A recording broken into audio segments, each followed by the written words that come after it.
ये हारमोनियम बजाने का शौक है आपको? क्या? हारमोनियम बजाने का शौक है?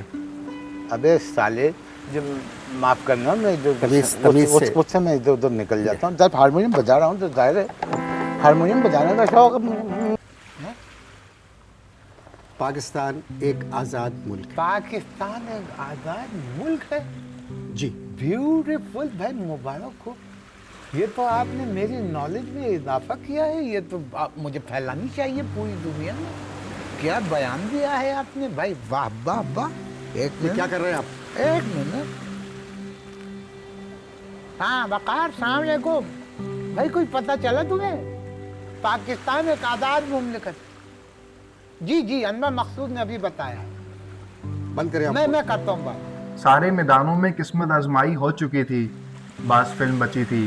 मोइन अख्तर ने फिल्म केटू तो बना ली, खुद हीरो आए, डांस और रोमांस करते दिखाई दिए, लेकिन जितना बड़ा इस फिल्म का नाम था उससे ज़्यादा ये फिल्म फ्लॉप साबित हुई। मिस्टर केटू देखने के बाद उनको अंदाज़ा हो गया कि वो फिल्म के आदमी नहीं, वो बड़े पर्दे के अदाकार नहीं थे, और वो इतने अच्छे जज थे अपने कि उन्होंने ये भी फैसला कर लिया था अंदर ही अंदर कि मुझे अब बड़े स्क्रीन पे एक्टिंग नहीं करनी। 90 की दहाई के इब्तदा में मोइन अख्तर भारत भी गए। पैदाइश के बाद ये उनका पहला और फ़नी एतबार से वाइड दौरे हिंद था। यहाँ उन्हें एक बहुत बड़ा शो होस्ट तो करना ही था, लेकिन साथ ही साथ बॉलीवुड के 2 मेगा स्टार्स में दोस्ती भी करवानी थी। ये बात है ग़ालिबन 1993 या 92 की। तो दिलीप कुमार राजकुमार लाइव शो होना था दुबई में, शायद मस्कत में, और उसके लिए मोइन अख्तर साहब को इंडियन जो प्रोड्यूसर्स थे उन्होंने होस्ट रखा।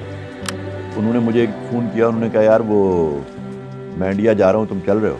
और हम पहुँच गए इंडिया। दिलीप कुमार और राजकुमार आपस में बात नहीं करते, तो एक ऐसा आदमी चाहिए था जो इन दोनों को साथ लेकर चले। स्टेज पर राजकुमार साहब ने कह दिया था मैं इससे बात नहीं करूँगा, और उन्होंने कह दिया था मैं इससे बात करूँगा। तो वो ऐसी एक्ट करना था कि लोगों को ना पता लगे और सवाल ये करें और वो जवाब वो दें। मोइन भाई को दिलीप कुमार से बड़ी मोहब्बत और अकीदत थी, इतनी के शो की रिहर्सल के लिए जब प्रोमोटर्स ने दिलीप कुमार को दुबई बुलाना चाहा तो उनसे रहा नहीं गया। रिहर्सल करनी है शो की, तो दुबई आ जाए, दिलीप साहब को भी हम दुबई बुला रहे हैं। तब उन्होंने कहा भाई अब बात हो रही है रिस्पेक्ट की, दिलीप साहब को दुबई बुला रहे हो, मैं इंडिया आ रहा हूँ। ये मंसूबा था आज के आज मोइन अख्तर मेरा इंटरव्यू लेंगे, तो मैंने इसको अपने लिए एक एजाज समझा। दौरे भारत में एक बड़ा मजेदार प्रैंक भी किया। मोइन अख्तर ने किसी के साथ नहीं, बल्कि मोइन अख्तर के साथ किसी ने किया। जब हम होटल पहुंच गए तो इन्होंने फ़ोन किया उनको, और मुझे दिखाने के लिए कि भाई देखो मेरे कैसे ताल्लुकात हैं उनके साथ। तो इन्होंने कहा हेलो यूसुफ भाई। मैंने जी फरमाइए। मैं मोइन अख्तर बोल रहा हूँ। उन्होंने कहा कौन मोइन अख्तर? तो इन्होंने कहा कि अरे यूसुफ भाई मैं पाकिस्तान से आया हूँ, अदाकार हूँ, मोइन अख्तर नाम है मेरा। तो उन्होंने कहा जी जी आपने हमें बता दिया, आप पाकिस्तान से आए हैं, आप अदाकार हैं, मोइन अख्तर हैं, तो हमसे क्या काम है आपको? उन्होंने कहा मेरे ख्याल में आप इस वक्त बिज़ी। अच्छा मैं भी सुन रहा था क्योंकि तो वो और एम्बेरस हो रहे थे। कह रहे अच्छा एक काम करते हैं, मेरे ख्याल में आप बिज़ी हैं, मैं आपको थोड़ी देर में रिंग कर लूँ। तो उन्होंने कहा मोइन मियाँ मसला सारा ये है कि आप सारी दुनिया से मजाक करते हैं, अगर हम आपसे मजाक कर रहे हैं तो आपको बुरा लग रहा है। तो बहुत टहका लगाया उन्होंने। उसके बाद फिर मोइन भाई ने कहा कि जी मेरे साथ एक पाकिस्तान का जर्नलिस्ट दोस्त मेरा आया हुआ है, तो वो भी ये सुन रहा था, तो आप ज़रा इसको बताएं कि ये आप मजाक कर रहे थे। फिर उन्होंने फ़ोन लिया, उन्होंने बताया कि नहीं ऐसा नहीं है, और ये हमारा बहुत ही गहरा ताल्लुक है। यूं मोइन भाई ने दुनिया भर में काम किया, पैसा बनाया और पैसा बांटा भी। उनकी सखावत के किस्से भी आगे चलकर इस वीडियो में शामिल करेंगे, लेकिन पहले जान लेते हैं मोइन अख्तर और who wants to be a millionaire का किस्सा। अस्सलाम वालेकुम, मैं हूं मोइन अख्तर और आप देख रहे हैं कि आप बनेंगे करोड़पति। तो जैसे मोइन भाई का स्टेज का स्टाइल था, वो आए और उन्होंने आके ऐसे कोट वोट पहन के वो बैठ गया। वो जो गोरा बैठा था उसने उस चैनल के मालिक से कहा ये कौन है, इसको ये भी नहीं पता, इसको आपने हमारी बाइबल नहीं पढ़वाई। उनकी उस शो की एक बाइबल थी जिसके अंदर लिखा था कि कौन से में कदम पर ये होस्ट जो है ये अपने कोट का कौन सा बटन लगाएगा, कितने फासले पे ये हाथ मिलाएगा अगर मर्द पार्टिसिपेंट हुआ, और कितनी दूर से जो है ये खातून पार्टिसिपेंट से मिलेगा, और किस टाइमिंग के साथ ये कहेगा आप बैठें। तो मोइन भाई इनमें से किसी चीज़ की फॉलो नहीं कर रहे थे। उन्होंने अपना एक डेकोरम रखा था उसके लिए। तो उसने कहा कि जी आपने इसकी चॉइस क्यों की? तो उसने कहा ये आप जब देखेंगे तो आपको पता लगेगा हमने क्यों चॉइस की। जिन दिनों ये शो मकबूलियत के रिकॉर्ड कायम कर रहा था, उस वक्त एक और होस्ट बल्कि आलिम होस्ट ने एंट्री दी और दावा किया कि वो मोइन अख्तर से बेहतर परफॉर्म कर सकता है। एक और होस्ट थे, वो भी अब यहाँ नहीं है। वो मजहबी प्रोग्रामों के हवाले से बहुत मशहूर हुआ, फिर वो MNA भी बने और फिर उन्होंने बड़ी तरक्की की और वो भी जल्दी चले गए। उन्होंने किसी ज़रिए से डायरेक्ट उन गोरों से अप्रोच किया और उनसे कहा कि जी मैं इससे अच्छा कर सकता हूँ, अल्लाह ताला उनकी मग़फ़िरत करे। तो उन गोरों ने कहा कि जी हम आपसे कोई बात नहीं करेंगे, बल्कि आप इसलिए डिसक्वालीफाइड हैं क्योंकि आप डायरेक्ट हम तक आए। हमारा राब्ता जिन लोगों से है, अगर उनकी चॉइस मोइन अख्तर है तो हमारी चॉइस भी मोइन अख्तर है। और फिर मोइन अख्तर ने साबित किया कि अगर अमिताभ बच्चन हिंदुस्तान में कौन बनेगा करोड़पति कर सकता है, तो पाकिस्तान में जैसा भी है मोइन अख्तर के अलावा क्या आप बनेंगे करोड़पति, उनसे अच्छा कोई नहीं कर सकता। इसी तरह वो आर्टिस्ट बरादरी के हकूक़ के मामले में भी बहुत हसास थे। अपने जूनियर्स के साथ मोहब्बत का रिश्ता तो था ही, लेकिन उनकी पेशा वराना तरबियत और रहनुमाई भी जितनी मोइन अख्तर ने की, शायद ही इंडस्ट्री में किसी और ने की हो। अच्छे पैसे लेना जो है ना, वो कहते थे कम पैसे मत लो, इससे बेहतर ये है कि उस दिन तुम काम मत करो। पर अपने साथियों को समझाते थे कि अपनी वैल्यू बढ़ाओ, अपने आप को सस्ता मत बेचो। फ़न की कदर करवाना सीखोगे तब फ़न की कदर होगी, वरना ये कि हर चीज़ जो है ना वो बिकाऊ नहीं है। लेकिन इतने कपड़े, आसाइशें, पैसा और गाड़ियाँ रखने वाला मोइन अख्तर आम जिंदगी में एक इंतहाई सादा आदमी था। दाल चावल हमेशा से उनका पसंदीदा खाना रहा। मोइन अख्तर के दुनिया भर में करोड़ों मदाह थे, लेकिन खुद उन्हें फिल्म स्टार लहरी बहुत पसंद थे। मासी जो काम करती है हमारे घर में, वो माफ कीजिएगा परेशान थी, तो मैंने कुछ पैसे दे दिए उसको। बीवी ने देख लिया, मैं दिखाना भी चाहता था उनको। बोली इसको ज्यादा मासी को मुंह लगाने की जरूरत नहीं है। मैंने कहा देखिए आपने फासला तो देखा होगा बीच में। बोली कितना था? मैंने कहा एक झाड़ू का फासला तो था। जैसे कैरियर के आगाज में ज़िया मोइनुद्दीन और उमर शरीफ का साथ लकी साबित हुआ, वैसे ही टीवी पर मोइन अख्तर को अनवर मकसूद की रफ़ाकत मिल गई, जो बाद में दोस्ती में बदल गई। अनवर मकसूद ने जितना ज़्यादा और बेहतरीन मोइन अख्तर के लिए लिखा, शायद ही किसी और के लिए लिखा हो। रोज स्टॉक की 400 से ज़ायद एक साथ इसका बोलता सबूत है, मगर एक तासुर पैदा होने लगा कि मोइन अख्तर अनवर मकसूद के बगैर कुछ नहीं। ये हारमोनियम बजाने का शौक है आपको? क्या? हारमोनियम बजाने का शौक है? अबे साले, जो माफ करना, मैं इधर तमीज़ से उससे मैं इधर उधर निकल जाता हूँ। जब हारमोनियम बजा रहा हूँ तो जाहिर है हारमोनियम बजाने का शौक है। पाकिस्तान एक आज़ाद मुल्क है। पाकिस्तान एक आज़ाद मुल्क है जी, ब्यूटीफुल भाई, मुबारक हो। ये तो आपने मेरी नॉलेज में इजाफा किया है। ये तो मुझे फैलानी चाहिए पूरी दुनिया में। क्या बयान दिया है आपने भाई, वाह वाह वाह। एक मिनट, क्या कर रहे हैं आप? एक मिनट। हाँ वकार, सलाम अलैकुम भाई। कुछ पता चला तुम्हें? पाकिस्तान एक आज़ाद मुमलिकत है। जी जी, अनवर मकसूद ने अभी बताया है। बंद करें आप? मैं करता हूँ बाद में। आप दूसरों के मालों पे कब्जा कर लेते हैं, यतीमों का माल खा जाते हैं, गरीबों को तकलीफ देते हैं, मिस्कीन मुसाफिर मोहताजों को उनका हक नहीं देते, किसी की मदद नहीं करते। एक दिन अल्लाह ने कहा है ना कुरान में कि जाओगे कहाँ तुम, आओगे तो तुम मेरे पास ना। और फिर अल्लाह ने कहा है कि मैं तुमको सब बता दूंगा कि तुम क्या क्या करते थे। फिर एक वक्त आया जब मोइन अख्तर में संजीदगी मज़ीद बढ़ गई। वो मज़हब से करीब होने लगे। तबलीगी जमात के लोगों का इनके घर आना जाना होने लगा। तबलीगी जमात बिल्कुल आती थी अब्बू के पास। अब्बू जो है पहले इनसे मिलते नहीं थे। अब्बू यार भगा दो इन लोगों।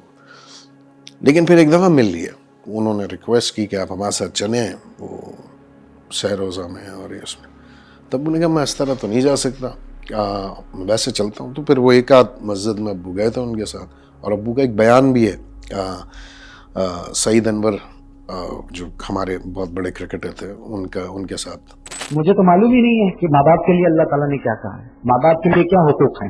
तो कुरान पढ़ा तो मुझे अंदाजा हुआ, कुरान में अल्लाह सुब्हानहू व तआला ने फरमाया कि तुम में जो कोई भी अपने माँ बाप को पाए अपनी जिंदगी में, तुम्हारे लिए बेहतर है कि उनकी इताअत में गुजारो, और जब वो बूढ़ी उम्रों को पहुंच जाएं तो उनके आगे उफ तक न करना और उनके आगे अदब से खड़े रहना और अल्लाह से दुआ करना कि ऐ मेरे परवरदिगार, जिस तरह बचपन में इन्होंने मुझ पे शफकत की थी, तू भी उन पर उसी तरह से रहम फरमा। मोइन अख्तर को कुरान मजीद से बड़ी मोहब्बत हो गई थी। अपनी ज़िंदगी में कुरान की तालीमात के मुताबिक चलने लगे। उनमें अल्लाह का खौफ बहुत ज़्यादा पैदा हो गया था। और कुरान में है किसी एक बेगुनाह इंसान का कत्ल, आई कोट कुरान, किसी एक बेगुनाह इंसान का कत्ल ऐसे है जैसे तुमने पूरी इंसानियत को कत्ल कर दिया। और एक जगह अल्लाह ने फरमाया, और अगर किसी एक बेगुनाह की जिंदगी बचाई, गोया तुमने पूरी इंसानियत को बचा लिया। मोइन भाई के ज़हन में काम हमेशा सवार रहता था, इसीलिए सेहत तो गिरनी ही थी। उन्हें 2 मरतबा दिल का दौरा पड़ा, ओपन हार्ट सर्जरी हुई, लेकिन फिर भी काम पहले सेहत बाद में। एक आदमी का ओपन हार्ट सर्जरी होती है तो उसको रेस्ट करना होता है कम से कम भी 3 महीने के लिए। 1 हफ्ते बाद पूरे पैनल को लेके डॉक्टर्स के, just because of his commitment level, उनका एक शो था हैदराबाद, वो ड्राइव करके खुद हैदराबाद गए, वो शो किया और फिर वापस आके हॉस्पिटल में एडमिट हुए। जहाँ पर वर्किंग की आदत ने मोइन अख्तर को नुकसान पहुंचाया, वहीं एक और चीज़ भी उनकी सेहत को ख़त्म करती गई। सिगरेट जो है ना, वो मेरे ख्याल में उन्होंने कभी नहीं छोड़ा सिगरेट, और वो बहुत चेन स्मोकर थे। वो स्टूडियो में भी सिगरेट पीते थे। उनको ज़ाहिर है कि मोइन अख्तर थे तो उनको कौन रोकता। और एक साहब थे, वो उनके सिगरेट लेके चलते थे। मोइन भाई वो मना भी करते थे, सब जितने उनके दोस्त अहबाब थे वो मना करते थे, लेकिन मोइन भाई सिगरेट नहीं छोड़ते। जब तक जिंदा रहना चाहता हूं एक रोल मॉडल की हैसियत से, कि लोग कहें कि देखें साहब, अल्लाह ने इस आदमी को इतनी शोहरत दी है, इतना नाम दिया है, इतना सब कुछ है, लेकिन आप ये देखिए कितना केयरफुल रहता है। मोइन अख्तर जैसा फनकार हो और दुनिया से बगैर शोर शराबे के चला जाए, ये कैसा मुमकिन है। उनके इंतकाल के बाद जो लोग सबसे पहले उनके घर पहुंचे, उनमें जुनैद जमशेद भी शामिल थे। ब्लैक कलर मत पहना करो क्योंकि तुम्हारा रंग बहुत साफ है, और देखो तुम और मैं अगर खड़े रहें तो नेगेटिव पॉजिटिव लगते हैं। हंस क्यों रहे? कहने लगे मंसूर, तुमसे एक बात करनी है अब्बू के इंतकाल पे। तो मैंने कहा जी जुनैद भाई। तो हम ना अपने सेंसेस में ही नहीं था उस वक्त। कहने लगे यार तुम्हारे अब्बा का एक कर्ज है मेरे पे। तो अब मैं किसी और कॉन्टेक्स्ट में चला गया। मैंने कहा आप मुझे बता दें, मैं पे कर दूंगा। कहने नहीं नहीं ये नहीं है।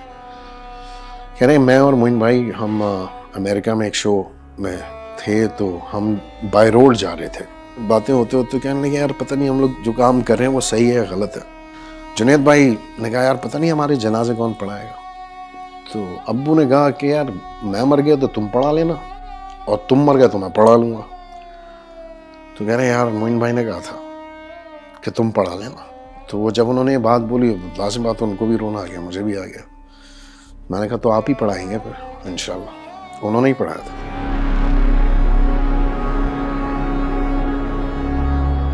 फनकार मोइन अख्तर को तो सब जानते हैं, लेकिन उनकी एक और पहचान थी जो बहुत कम लोगों ने देखी। आप आएंगे, आपसे आपने अगर आके बोला कि मेरे घर में मोइन भाई एसी नहीं है, तो वो दूसरी बात नहीं करेंगे, फ़ोन उठाएंगे, एसी मंगवा के आपको दे देंगे। ठीक है, ये तो चले ये हमारे सामने हो रहा है। ठीक है कि पंखे उतार दिए, हमारे घर के पंखे बहुत दफ़ा उतरे। हम जो कमाते हैं, हमारी एक कमाई में अल्लाह सुब्हानहू तआला ने कितने लोगों का हिस्सा रखा है। सुनिए, मैं कुरान की आयत का तर्जुमे का मफ़हूम बयान कर रहा हूँ। अजीज़ व क़ारिब, माँ बाप, रिश्तेदार, दोस्त अहबाब, मसाकीन, मुसाफिर, क़राबतदार, वो जो तुमसे मांगते हैं और वो जो तुमसे नहीं मांगते, इतने लोगों का हिस्सा है हम हमारी एक कमाई में। मोइन अख्तर की ज़िंदगी को किसी एक किताब या किसी एक वीडियो में समेटना मुमकिन नहीं, क्योंकि ऐसे फनकार की अजमत ना तारीफ से बढ़ती है ना तनकीद से घटती है। हाँ, ये ज़रूर कहा जा सकता है कि मोइन भाई ने चाहे लंबी उम्र नहीं पाई, लेकिन एक ज़िंदगी में उन्होंने कई ज़िंदगियाँ जी ली और हमेशा के लिए अमर हो गए। तो या तो मैं जहनी तौर पे बिल्कुल मफलूज हो जाता था, दिमाग मेरा खराब हो जाता, लोगों से बदतमीजी करना, छोटों को छोटा नहीं समझना, गरीबों को नज़दीक नहीं आने देना, अपनी औकात से बाहर निकल जाना। अल्लाह का शुक्र है ऐसा सब कुछ नहीं हुआ। मुझे हर वक्त ये एहसास रहता है कि मैं इस मुल्क का एक नॉन आदमी हूँ। मुझसे कोई ऐसी हरकत या कोई ऐसी गलती ना हो जिससे लोग मुझ पे उंगली उठाएं।